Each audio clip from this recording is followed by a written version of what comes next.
Joey, has this ever happened to you? Hey guys, welcome back to the Joe Jaguar Show.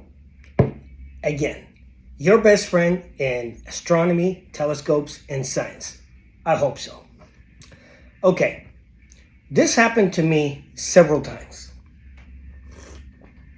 But why does it only seem to happen to us astro guys, and people think we are nuts, we are crazy, and we're doing something weird, or we're into astrology and voodoo and things like that? What am I talking about? I'm going to show you guys right now.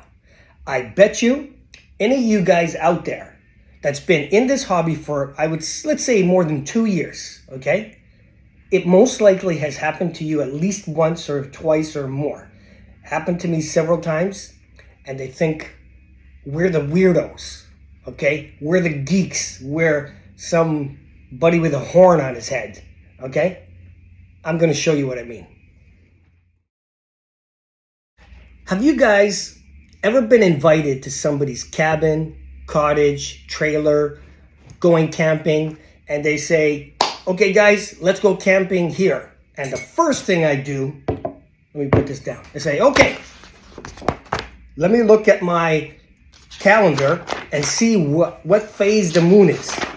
And I look and I hope that the moon is like a first quarter moon or less, or the last quarter moon or less, or nowhere near anywhere, at least a week near that full moon.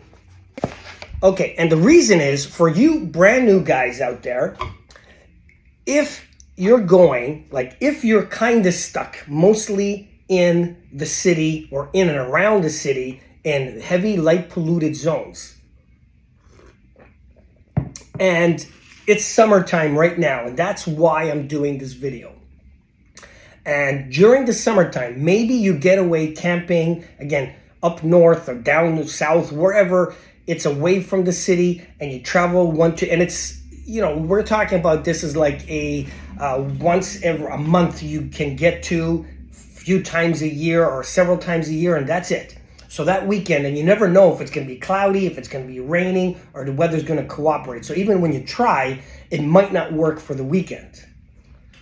Okay, or maybe you're planning a vacation with you, the girlfriend, wife, type of thing, or with the family, and you've been in this hobby a long time, and mostly you observe from this light polluted zone, and all you can see is just, the sun, moon, and planets, a few double stars, maybe a few clusters if you're lucky. But now is your opportunity to get away from the city, and maybe you drive between 1 to 3 hours away for this camping or this trip or this vacation, and you want to take a telescope.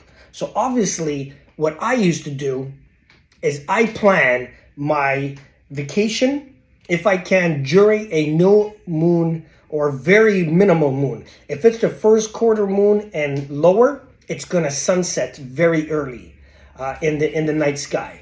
And if it's a last quarter moon and less, then of course it's going to rise at like 3-4 a.m. So that's the perfect time for you to do the deep sky observing where you need no moon. Now, a lot of times the new people don't understand is that the full moon, if you take your vacation or wherever you're going, if you're trying to observe the deep sky objects during a moon, there's no point.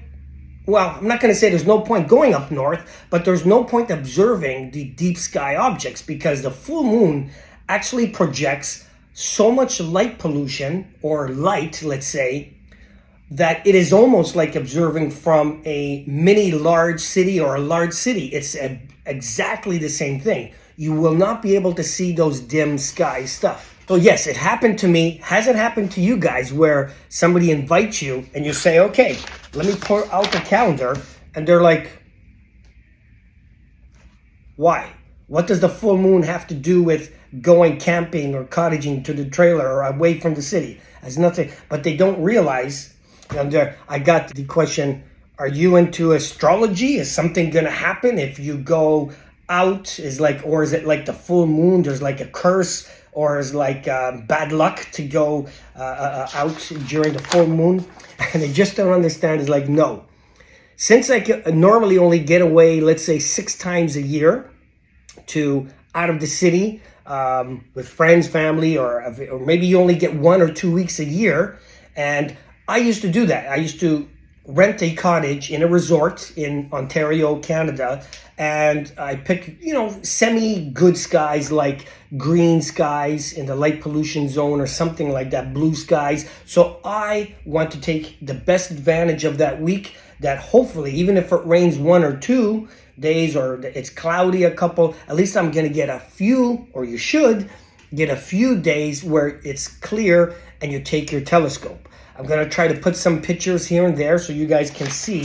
So it's not weird. It's just that they don't understand that to look at the dim objects, you need a no moonless night. Of course, it has to be no clouds. And actually, a lot of people don't realize it has to be non-windy. Now, it's not so critical, the wind, unless it's like 50 kilometers, really crazy wind. But when you're looking at planetary detail and you blow it up a lot, the slightest wind is going to vibrate the thing. So you don't want that either. But for dim stuff, and you're at lower power, lower to medium power, the wind is not as big of a factor as when you get that sucker really close, high power views. But it can be tricky too.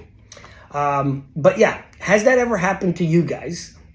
Where do you guys plan your vacations, if you're going to a resort, the cottage, trailer, camping, whatever, based on the moon cycle? I know I do. And have you guys ever got that reaction from people? They just look at you like you have horns in your head, and it's like, what is this guy talking about? Like, why do you have to plan it like that? But see, people don't realize, the people that love boating or love fishing, because there's a lot of those people too, and usually they do it in that 6 months of summer, let's say spring, summer, fall, fishing. And really, you can fish unless it's electrical storm or cloud, you know what I mean? They can do it mostly, I think even more, that hobby, than we can. Because I think it's more cloudy more often than it is for that type of hobby. But people who go boating and fishing and maybe hiking, they don't understand of our hobby, I guess. And maybe there's some things we don't understand about their hobby. But they don't understand that it has to be, first of all, clear and no clouds. And of course, there's different, if the scene is good, the steadiness of the air and the wind type of thing. But also the moon affects us, And when I want to get away, when I'm in the city, I look at the brighter stuff, the sun, moon, and planets and whatever. But when I get to the dark skies, I want to see the stuff I cannot see in the city. I do not look at planets when I'm in a dark country skies, because I can view that anywhere. Double stars, I can view that anywhere. The bright open clusters, again, I could probably see that. But I'm after the globular clusters, the nebulous, and the galaxies normally. Type of thing when I'm in dark sites, and that's what I go for. And new people do not understand that, and they think we're crazy. So again, has that happened to you? If you want to share what happened to you guys, what did people say? And do they think you're crazy too? Or based on, was it hard to plan a schedule with the wife, girlfriend, fiance, spouse, and with the kids, based on, maybe you try to plan it around the no moon week, but then they weren't available because of work or something like that? Or, was there a time that you had no choice and you couldn't and you still went? And how did that observing go for you guys? Did you still do it? Did you just mostly do the brighter stuff? Or did you try to do the dim stuff and you found that, no, it doesn't work together? Okay, that's it, guys. Like, comment, subscribe on the channel. If you know anybody that's getting into astronomy, or if you know anybody in the hobby and they're looking for videos to help them out, send them a link to my channel. If you guys are on the forums and somebody asks a question that I have a telescope or a video for, please share it on the forums. And why not you? Why not me? Cheers. Hey guys, just a reminder that we now have 3 channels. One is just the Astro channel, Joe Jaguar City Astronomer. Then we have our couples channel, Joe and Angelus. And then we have Angelus Special Needs Journey with Frankie. The reason why, instead of having all 3 different types of videos on one channel, we just want to make them individual. So the Astro channel will only be Astro stuff. The description below, you can get to the other 2.